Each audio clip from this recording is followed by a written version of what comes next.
Ya, tadi saya cerita tamu kita berikutnya adalah seorang perempuan yang berjuang keluar dari kemiskinan, pernah jadi pembantu rumah tangga atau asisten rumah tangga. Sekarang dia punya 4 toko kelontong atau minimarket. Siapa dia? Kita sambut Tri Mulyani. Iya, Mbak Tri, terima kasih sudah hadir di acara Kikendi. Silakan duduk. Ya, jadi benar Anda dulu pernah jadi pembantu rumah tangga atau sekarang biasa disebut asisten rumah tangga? Iya, benar. Umur berapa waktu jadi pembantu rumah tangga ini? SMP. SMP? Iya. Oke, aslinya dari mana sih Anda ini? Saya aslinya dari Wonogiri. Sekarang tinggal di mana? Sekarang saya tinggal di daerah Tangerang Selatan. Oke, menarik nanti cerita ya bagaimana dulu katanya kecewa ya karena orang tua mendahulukan kakak laki-laki ya, karena keterbatasan kemampuan ekonomi keluarga waktu itu ya. Iya, betul sekali. Terus marah pengen tetap sekolah, akhirnya berjuang di Jakarta. Iya, betul. Jadi asisten rumah tangga. Nah, sebelum kita lanjutkan, ada baiknya kita lihat dulu tayangan berikut ini.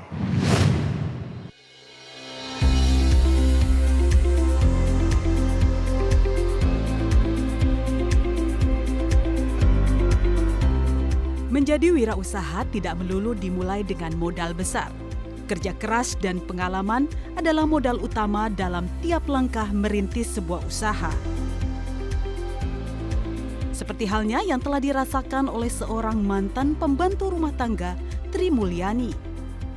Perempuan asal Wonogiri ini merintis toko kelontong sejak tahun 2011. Kini usaha Tri telah berkembang pesat dan memiliki 7 orang karyawan. Dengan modal hanya 2 juta rupiah, Tri membangun usahanya. Kala itu, Tri belum memiliki pengetahuan mengenai penataan barang dagangannya. Bahkan, tokonya terlihat tidak rapi. Namun semuanya berubah saat Tri mulai bergabung dan menjadi binaan SRC. Sejak itu, wawasan Tri mulai terbuka. Ia pun sadar akan pentingnya menata sebuah toko agar menarik pelanggan serta cara melayani pembeli dengan baik. Namun apa yang dilakukan Tri bergabung dengan SRC sempat ditolak sang suami. Ini saya mau gabung sama SRC, ini harus begini, mau nggak? Saya bilang ya ngapain gitu. Ngapain juga, emang kamu di SRC mau dibayar berapa, digaji berapa ibaratnya. Ya udah, dari situ saya diajak waktu itu gathering ya di 2016 itu, dan di situ saya dikasih testimoni orang-orang yang berhasil.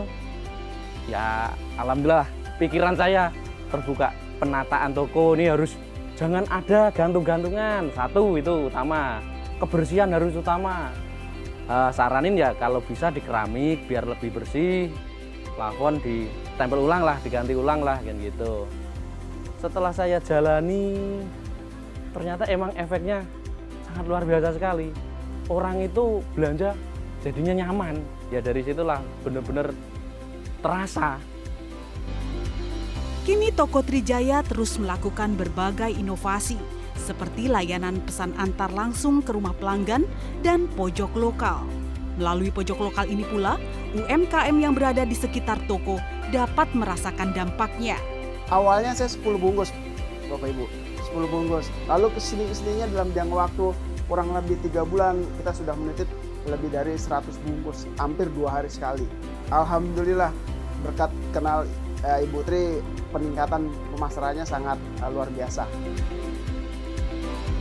Kerja keras tidak akan mengkhianati hasil. Trijaya yang dulunya hanya toko kelontong kecil, kini sukses dan berdampak untuk UMKM sekitarnya.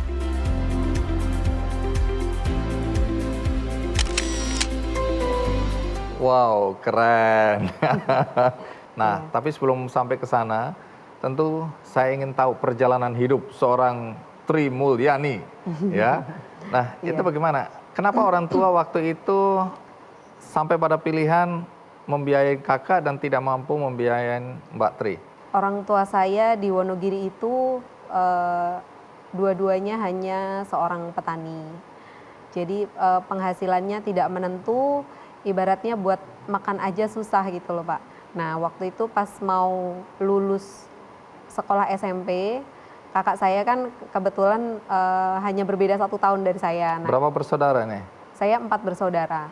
Oke. Gitu. Akhirnya kakak saya masuk sekolah STM yang membutuhkan dana lumayan banyak. Jadi almarhum bapak saya memanggil saya menyampaikan menyampaikan amanat beliau bahwa dengan berat hati, walaupun kamu sekolahnya selama ini pinter gitu, waktu SD selalu juara 1, gini-gini, itu dengan berat hati bapak belum bisa meneruskan sekolah kamu. Padahal dengar-dengar SMP juga juara 1 ya, Alhamdulillah juara prestasinya 1, ya. Tapi nggak bisa Gitu. melanjutkan. Nggak bisa melanjutkan gitu karena ya itu tadi, karena keterbatasan dana dari orang tua, bapak harus memprioritaskan salah satu, karena kan kalau laki-laki kan kelak bakal jadi kepala rumah tangga, kalau perempuan bakal jadi ibu rumah tangga. Seperti Padahal itu Mbak Tri pikiran waktu itu kepengen beliau. sekali sekolah ya. Kepingin sekali, semangat banget pengen sekolah. Akhirnya setelah dikasih tahu seperti itu, Iya. saya setiap malam itu selalu bangun untuk belajar. Saya bilang sama bapak, Pak kalau nanti saya juara 1, pokoknya mau nggak mau saya harus dilanjutkan sekolahnya, seperti itu. Oh, ngancem ini ya. Iya. Terus? Akhirnya dengan terus belajar, alhamdulillah di saat kelulusan tiba, saya lulus dengan juara 1 dan jadi lulusan terbaik juga di sekolah gitu. Akhirnya saya pulang dengan semangat. Saya bilang sama bapak, Pak, alhamdulillah anakmu lulus Pak, dan jadi juara 1, jadi lulusan terbaik pula, seperti itu. Beliau senang dan sambil tersenyum bilang, selamat ya Nduk, kamu udah lulus, seperti itu. Lalu saya dengan semangat menggebu, saya goyang tangan beliau, saya bilang, Pak, sekarang aku udah juara 1, jadi dilanjutkan sekolah kan Pak, saya bilang seperti itu. Lalu beliau hanya diam dan dengan air mata yang menggenang beliau menjawab, walaupun kamu udah juara 1 Nduk, Bapak minta maaf belum bisa melanjutkan sekolah kamu. Karena ya kamu tahu sendiri buat makan aja kita susah, seperti itu. Jadi saya udah semangat banget pulang ke rumah untuk dalam impian saya bisa melanjutkan sekolah SMA.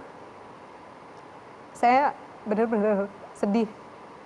Saya sambil berdiri, saya gebrak meja, saya bilang, Bapak pilih kasih. Bukan salah saya kalau saya lahir perempuan, saya bilang gitu kan. Cuman beliau memang keadaan orang tua saya sangat terbatas gitu Pak untuk menyekolahkan 2 anak itu. Saya juga menyadari bahwa itu memang nggak mungkin gitu. Akhirnya dari situ saya mengurung diri berhari-hari di kamar gitu kan. Terus akhirnya datanglah kabar dari kakak saya yang di Jakarta yang menyuruh saya telepon ke wartel. Kalau dulu kan belum ada handphone gitu. Jadi di kampung saya itu belum ada handphone, belum ada listrik juga. Itu menyuruh saya telepon ke Jakarta. Saya akhirnya datang ke wartel, saya telepon. Kata kakak saya, kamu kalau udah lulus sekolah dengan nilai bagus, selamat ya Dok, dia bilang gitu. Saya bilang, lulus juga buat apa Mbak, orang nggak bisa melanjutkan. Oh, ini kakak perempuan ya? Kakak perempuan. Bukan kakak yang STM ini ya? Bukan. Ini kakak perempuan udah kerja di Jakarta? Sudah bekerja di Jakarta. Oke, terus? Seperti itu. Lalu kakak saya bilang, mau nggak ke Jakarta untuk sekolah? Saya bilang mau Mbak gitu, memang saya pengen banget sekolah. Tapi sambil kerja nggak masalah, sambil kerja apapun saya mau gitu. Kamu tahu nggak mau kerja apa? Enggak, emang kerja apa? Kerja jadi pembantu rumah tangga. Oh ya siap, saya siap Mbak, yang penting Oh, walaupun dengar bisa. jadi pembantu rumah tangga tetap siap ya? Iya, tetap Karena siap. niatnya mau sekolah ini Iya, ya? pengen sekolah. Terus? Gitu.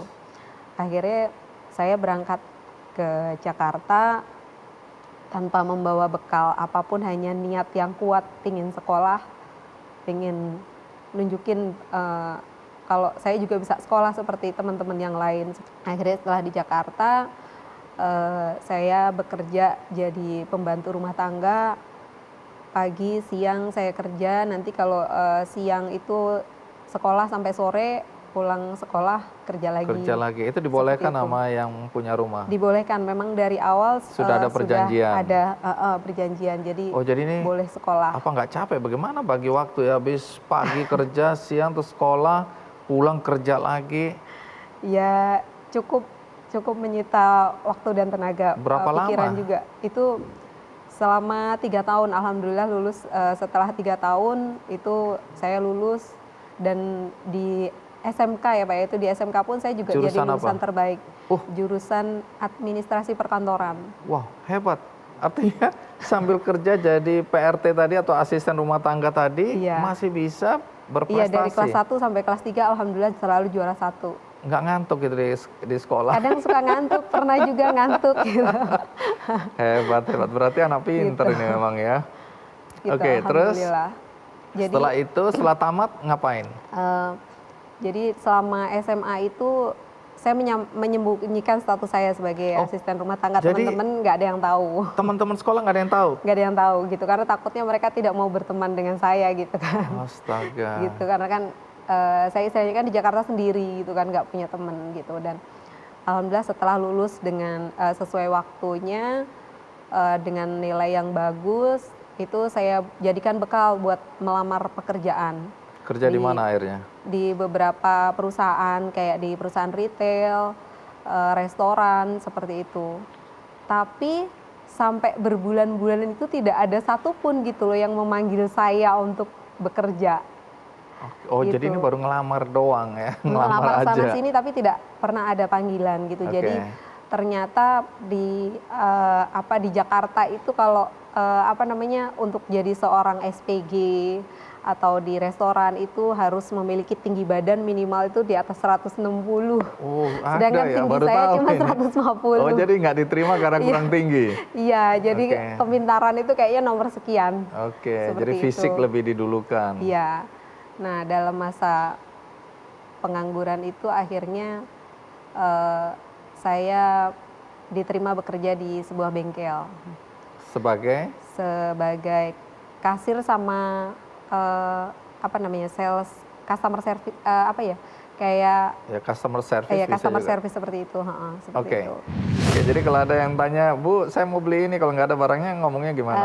Saya bilang kalau Bu, Mbak Tri ada garam, seperti itu. Oh, garamnya lagi habis Bu, padahal emang belum nggak ada. Itu saya tulis garam. Ada yang seperti butuh itu. garam.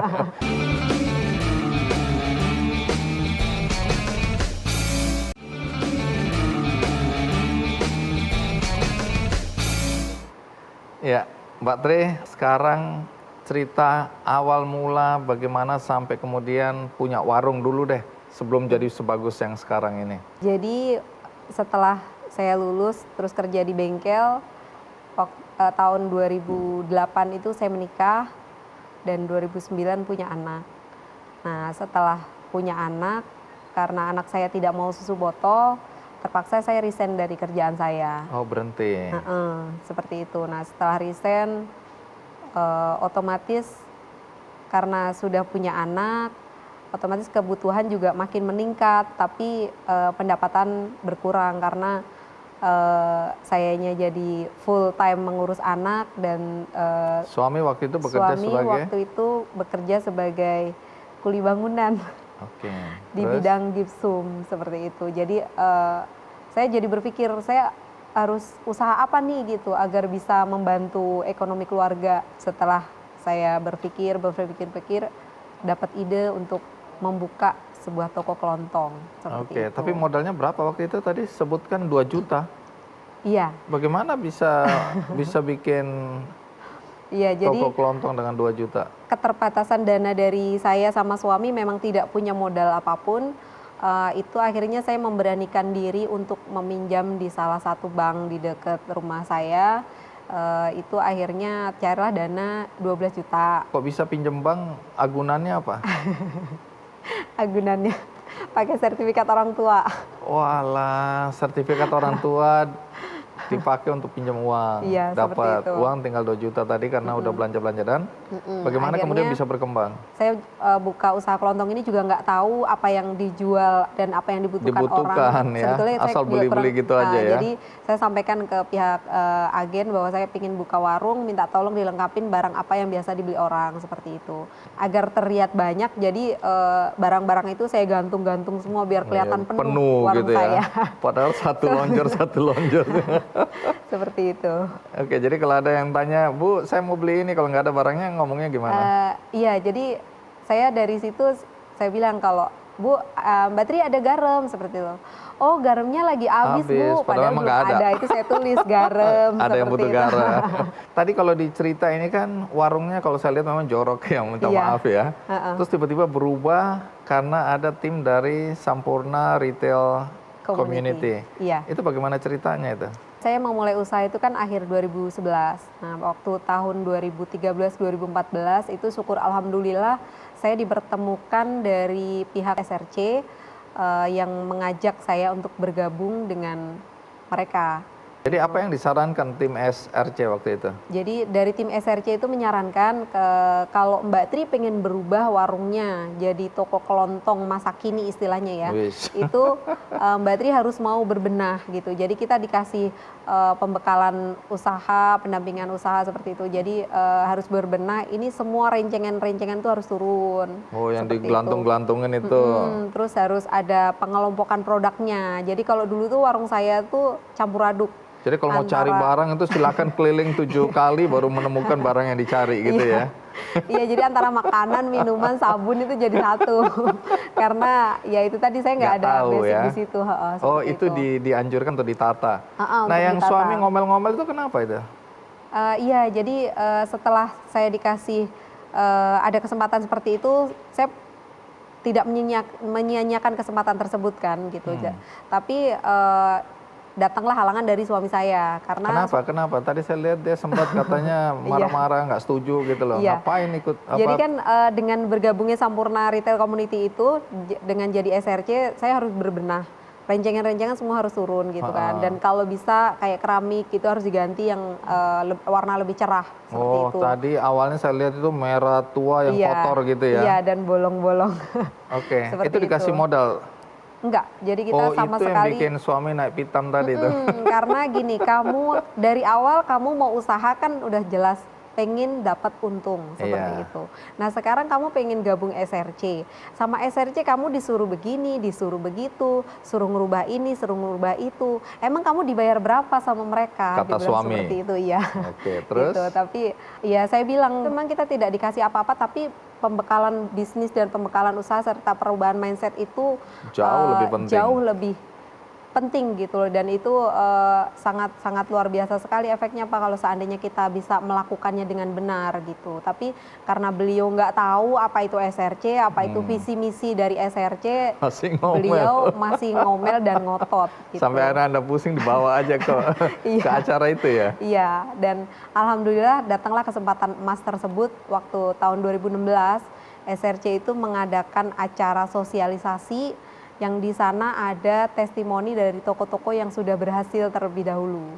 Seperti itu. Nah, itu dari sana Suami dengerin. Akhirnya suami dengerin, beliau memahami dan mencerna apa sih yang dimaksud SRC dan visi misi dari SRC tersebut terhadap UMKM Indonesia gitu, toko kelontong yang biasa-biasa aja biar bisa berubah jadi toko kelontong masa kini Kekinian. agar bisa bersaing lah istilahnya seperti itu. Baru percaya suami. Baru percaya, dan akhirnya suami saya jadi jauh lebih bersemangat untuk berubah daripada saya seperti itu. Karena dia udah paham ya. Iya. Dan apa perubahan yang paling nyata yang terasa ketika memang akhirnya berubah? Kalau tadi saya lihat kan ada proses kemudian keramiknya diganti ya, diatur, ditata.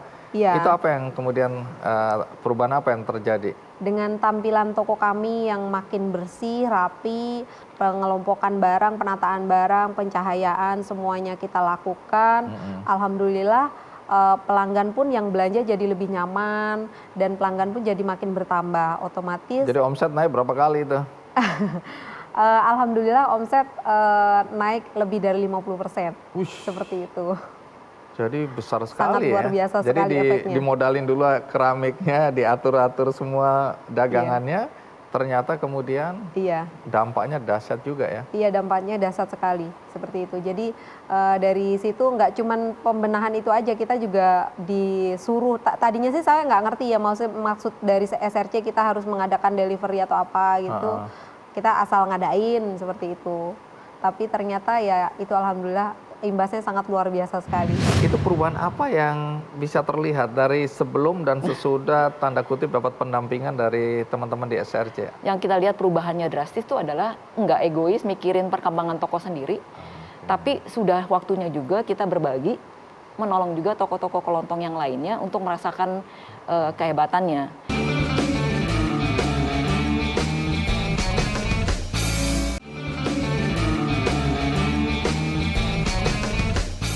Nah, kalau di depan saya ini ada produk apa ini? Keripik sama peyek, ini apa ini ya? Iya. Jadi itu hasil UMKM warga sekitar, Pak. Tadinya kan mereka kan mungkin bingung ya mau memasarkan, mereka membuat barang tapi bingung memasarkannya mau di mana seperti itu. Oh, jadi ada pemberdayaan juga nih ya? Jadi di SRC itu kami menyediakan satu rak khusus namanya Pojok Lokal. Pojok Di lokal. sana kami menampung hasil UMKM dari warga sekitar. Oke, keren. Daripada semua orang penasaran SRC itu apa, Iya. kita undang Ibu Heni Susanto dari PT SRC IS. Apa kabar, Bu Heni? Baik, Senang Bang Adi. bisa ketemu, Terima kasih, ya. Mbak Tri. Ya, silakan duduk. Bu Heni, ini tadi cerita, ya Mbak Tri cerita bagaimana terjadi perubahan yang sangat signifikan dari warung kelontong yang jorok tadi kita lihat gambarnya, bisa menjadi warung kelontong kekinian ya. Kalau kita lihat kan cukup modern, apalagi tadi baru cerita ya menggunakan teknologi digital juga. Iya. Nah, tapi tentu banyak orang bertanya-tanya apa ini SRC? Nah, bisa jelasin SRC itu tujuannya apa waktu didirikan? Sebenarnya simpel aja Bang Andi. Jadi SRC ini sebenarnya warung kelontong masa kini yang sudah melalui pendampingan lah dari kami, dari PT HM Sampurna melalui afiliasinya PT SRC IS itu. Jadi edukasi pendampingan bisnis usaha lah. Jadi yang seperti Mbak Tri tadi cerita, kita memberikan tips-tips yang praktis untuk menjalankan usahanya. Itu berawal dari kita mendengarkan kira-kira kekhawatiran teman-teman toko kelontong ini apa sih gitu ya. Waktu itu teman-teman ini merasa nggak yakin bisa bertahan di dunia usahanya dengan melihatnya persaingan munculnya toko-toko retail modern gitu. Jadi mereka bilang apa iya ya saya bisa bertahan, jangankan maju berkembang, bertahan aja kayaknya nggak yakin gitu. Jadi kami mencarikan gimana sih formulanya supaya teman-teman ini masih bisa terus bertahan bahkan berkembang seperti Mbak Tri contohnya sekarang malah jadi 4 toko. Saya aja ngiri. Jadi bos, saya mau ikut jejaknya, boleh nggak saya gabung sama SRC? Boleh. Kalau Bang Andi sih kelasnya jadi motivator lah buat kami lah gitu ya. Tunggu dulu, ini SRC ini sudah ada sejak kapan? Sebenarnya kita mulai konsep ini udah 12 tahun lalu Bang Andi, 2008 di Medan. Jadi kita mulai kecil lah, 57 toko gitu ya. Kenapa dulu memulai ini? Apa problem yang dihadapi waktu itu sehingga terpikirkan untuk memulai SRC ini? Sebenarnya sama, jadi kita juga melihat hal itu, tapi terus terang waktu itu kami belum menemukan formula yang benar gitu ya. Jadi masih belajar lah gitu. Sampai sekarang pun masih belajar ya. Jadi apa yang kita berikan pada saat itu tuh sebenarnya kurang tepat, kurang scalable lah. Kita bisa mengembangkan yang 57 toko ini, tapi pada saat kita mau bawa lebih luas lagi, karena kan kalau memang benefitnya bagus ya harusnya kita sebarkan lebih banyak kan. Betul. Tapi pada saat kita mau perluas lagi, itu ternyata nggak scalable. Jadi mulailah kita berevolusi, mungkin kurang lebih 4-5 tahun lalu kita yes this is it gitu. Kita bilang inilah formula yang tepat lah gitu. Nah, apa itu formulanya itu? Yang Mbak Tri tadi cerita, jadi kita bilang yang penting mindsetnya para pemilik toko kelontong Dia ini mau dulu. berubah atau Betul. tidak? Iya. Kalau dia nggak mau ya repot ya, mau Percuma. dikasih apa Iya, aja ya. Setelah dia mau, apa yang dilakukan? Jadi kita berpendapat lebih baik ngasih kail daripada ikannya gitu. Setuju. Makanya tadi Mbak Tri juga bilang suaminya nantangin kan, dikasih apa, Dikasih bayar apa? berapa. Ya, minta ikan terus ini suami. Iya. Jadi kita bilang ya lebih baik dikasih kailnya lah Kailnya gitu ya. ya, Jadi, harus berjuang. betul. Iya, Dan oke. sense of ownership-nya kan jadi lebih Jadi tinggi. Karena ini duitku udah masuk ke duitku sini, nih, jangan sampai rugi kan ya. investasi Oke. sendiri. Oh, jadi mengubah mindset ya. Ya. Oke, Dan terus? kita mulai juga perkenalkan ya aplikasi digital, makanya kita bilang toko kelontong masa kini. Jadi kita lihat lagi pain-nya atau tantangannya teman-teman yang pemilik toko kelontong ini. Kalau mereka mau ngisi stok lagi harus ke agen ngantri berapa jam, Mbak Tri? 2 jam, 3 jam. Bisa 2 jam, 3 jam, kadang setengah hari. Iya. Dan karena sendirian harus tutup toko kan, itu Iya. kehilangan kesempatan jualan. Jadi kita bikinkan aplikasi supaya teman-teman toko kelontong ini terhubung ke agennya melalui digital apps ini. Tinggal datang aja, nggak usah meninggalkan toko. tinggal pencet. Pencet di Iya, handphone. tinggal main pencet, jempol. barang datang. Bisa. Iya. Jadi ada yang memberikan service delivery, ada juga yang tinggal Oh, ambil. tinggal ambil, sudah dipak, Iya, tinggal ambil. Iya, kan Nggak menghemat butuh waktu lama. banyak, Ya, betul. oke.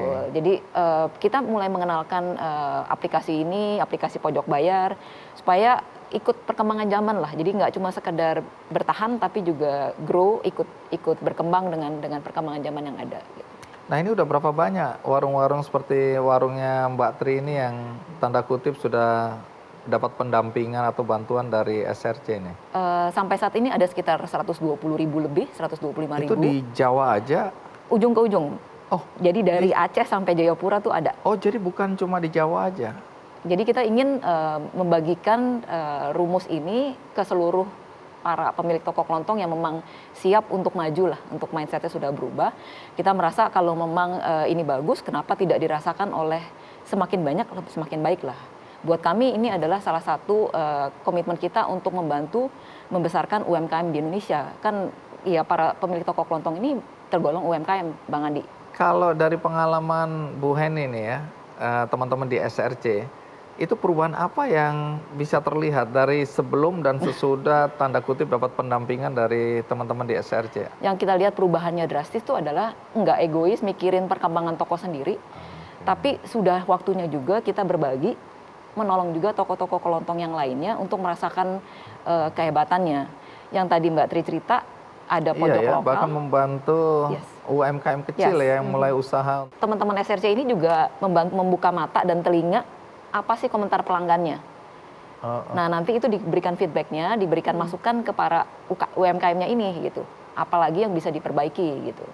Nah, ini saya dengar ada harapan-harapan dari mana aja harapan? Dari mana-mana, jadi kita membuka teman-teman SRC, ayo bagikan motivasi semangat, apa saja yang ingin disampaikan ke teman-teman UMKM lainnya di masa-masa seperti ini gitu. Jadi kita buka peluang untuk submit deh kayak apa, dan ini beberapa di antaranya. Harapan mereka dimasukin toples. Ya. Tapi sebelum saya baca, saya teringat ada juga gerakan apa kerupuk apa semangat. Itu pengembangan juga dari, itu mungkin contohnya ya. Jadi kita mengajak. Mana? Oh ini. Ya. Oh ini kerupuk semangat itu. Ya kita. Tunggu dulu, apa maksudnya kerupuk semangat ini? Jadi di kemasannya juga ada tuh dituliskan motivasi. Edisi khusus 75 tahun Indonesia. Yes. Memasuki masa new normal ini. Yes. Pesan semangat untuk kamu dari kami toko kelontong SRC. Ya. Tunggu, ceritakan ini apa ini ceritanya nih? Jadi kita kerjasama sama UMKM yang memproduksi kerupuk ini. Kerupuk, Mas. Kenapa oke. kerupuk? Karena berkaitan dengan 17 Agustus kita tahu ya, seringnya Oh, memang- balap makan Ya, kerupuk.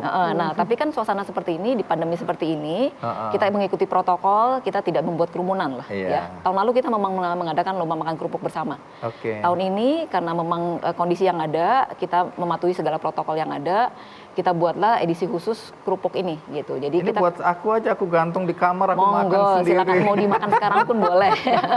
Dan menang sendiri karena nggak ada saingannya. Iya. Oke, jadi tujuannya apa tadi? Jadi kita ingin menyebarkan semangat, memotivasi juga untuk para UMKM yang lainnya gitu. Jadi ini kerjasama dengan UMKM yang memproduksi kerupuk. Terus Jadi kerupuk ini diapain? ini nanti dijual di toko-toko di di SRC, ini. ada di 5 kota. Di masing-masing kota ada 50-an SRC yang akan membantu menjual Oh, ini. menjualkan Ya. kerupuk semangat ini. Ya. Luar teman- biasanya lagi teman-teman SRC itu sekarang janji bahwa hasil penjualan kerupuk ini mau disumbangkan semuanya, mau iya. disumbangkan untuk pengembangan, membantu pengembangan UMKM di Indonesia. Jadi nanti kita kerjasama untuk disumbangkan untuk pengembangan UMKM di Indonesia. Jadi jangan aku sendiri yang berhasil, Betul, ayo ya. kita aja bergandengan tangan buat semuanya ya. Ya. Dan ini kan berarti Nilai juga gotong royong itu. melibatkan kita-kita pembelinya nih gitu. Jadi para konsumen pun jadi ikut terlibat membantu Ya pengembangan nanti aku UMKM. pesanlah kerupuk semangat ini tak bagiin ke orang-orang supaya semangat 75 tahun Dicatat, kemerdekaan. Mbak. Catat. Catat tulis nih. Tunggu dulu, ini kita baca harapan untuk Indonesia. Oh, SRC Mutiara Ambon. Ambon. Dari ya. Ambon. Iya, tadi makanya dari ujung barat sampai ujung timur kita ada. Oke. Ini mentang-mentang aku dari Oh Ambon. iya ya, kebetulan banget. Nah, itu Iya, tanda iya. baik, Mas. Oh, tanda-tanda baik. Oke, ini SRC Mutiara Ambon ya. Semoga UMKM Indonesia bisa terus maju dan berkembang serta terus berinovasi dan bersemangat. Pantang menyerah sehingga bisa memberikan karya terbaik untuk Indonesia. Luar biasa nih Luar Ambon biasa, ini ya. ya. Oke, jadi ini terus dari daerah-daerah lain Iya, juga ya. iya. Baik, terakhir Bu Heni, apa harapan dengan adanya SRC untuk membantu terutama UMKM, bahkan yang mikro-mikro ini juga dapat Ya. bantuan Ya. untuk perkembangan ke depan? Apa harapannya? Sejalan dengan program pemerintah yang memang ingin memajukan UMKM Indonesia, kita sadarlah peranan UMKM Indonesia ini besar sekali. Masa-masa krisis yang lalu pun UMKM Indonesia yang bisa Menjadi bertahan, fondasi yang kuat ya. yang maju duluan, bangkit duluan gitu. Jadi kita melihat peranannya sebegitu besar untuk pergerakan perputaran roda ekonomi di Indonesia. Jadi yang kita inginkan adalah UMKM di Indonesia tuh maju. Nggak cuma yang terbatas di toko kelontong, ya bidang kami memang lebih banyak di toko kelontong, tapi kami ingin juga semua UMKM di Indonesia tuh bisa merasakan semangat yang ditebarkan oleh teman-teman SRC, kibarkan semangat ya Mbak Tri ya, Iya. Yes. supaya menghadapi masa-masa sulit seperti ini tetap semangat, tetap bisa berkarya untuk Indonesia dengan mematuhi protokol yang ada lah gitu ya. Awal-awal pandemi kita mengajarkan banget nih para pemilik SRC untuk pada protokol ya. tetap Iya. bisa beroperasi, buka toko, tapi dengan mematuhi protokol yang ada. Baik, nah Mbak Tri, kan sudah jadi motivator ini untuk memberikan semangat teman-teman ya, terutama yang bergabung di SRC. Sampaikan sesuatu untuk memberikan semangat buat teman-teman di berbagai daerah di Indonesia yang mungkin saat ini belum sesukses Mbak Tri, tapi mereka kan ingin juga sukses dalam hidup mereka, dalam usaha mereka. Sampaikan sesuatu untuk mendorong mereka agar tetap semangat dalam situasi pandemi COVID-19 ini. Buat teman-teman SRC seluruh Indonesia, ayo mulai dari saat ini kita berubah jadi lebih baik. Jangan ada kata nanti, besok, mulai dari hari ini. Kita berubah jadi lebih baik bersama SRC Indonesia. Hari ini juga. Hari ini juga. Aku juga mau Hari berubah ini juga. Jangan ada kata nanti, besok, atau lusa. Hari ini juga kita harus berubah. Oke, Mbak Tri terima kasih banyak ya. Iya. Sudah bercerita berbagi kisah di Kick Andy. Juga Bu Heni terima kasih banyak ya.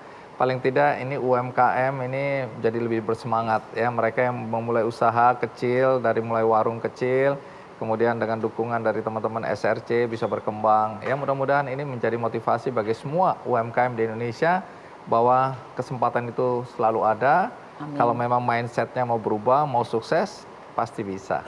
Amin. Oke, terima kasih. Saya selain bagi-bagi semangat, saya mau bagi-bagi buku juga ya. Seperti biasa, di akhir acara ini saya ingin berbagi buku untuk Anda semua di rumah. Anda bisa mendapatkan buku ini melalui dua cara. Yang pertama melalui kuis di Twitter, Kick Andy Show. Kemudian yang kedua melalui undian di website kickandy.com. Dan bagi Anda yang tadi nontonnya sudah di tengah, jangan khawatir karena Anda masih bisa menonton dari awal, yaitu melalui metrotvnews.com. Dan juga ada cuplikan-cuplikannya di YouTube Kick Andy Show. Dan akhir kata, bagi Anda yang di tengah situasi dan kondisi pandemi COVID-19 ini tetap ingin berbuat baik, caranya mudah, yakni melalui benihbaik.com. Anda tinggal klik, cari penggalangan dana di mana saudara-saudara kita banyak yang membutuhkan uluran tangan kita.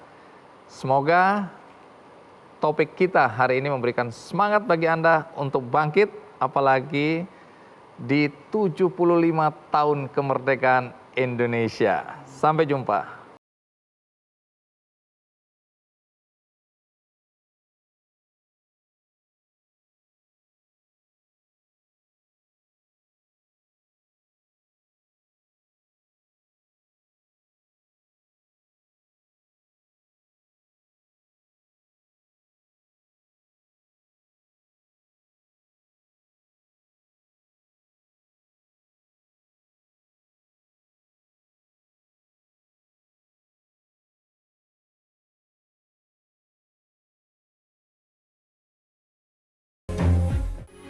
Metro TV, knowledge to elevate.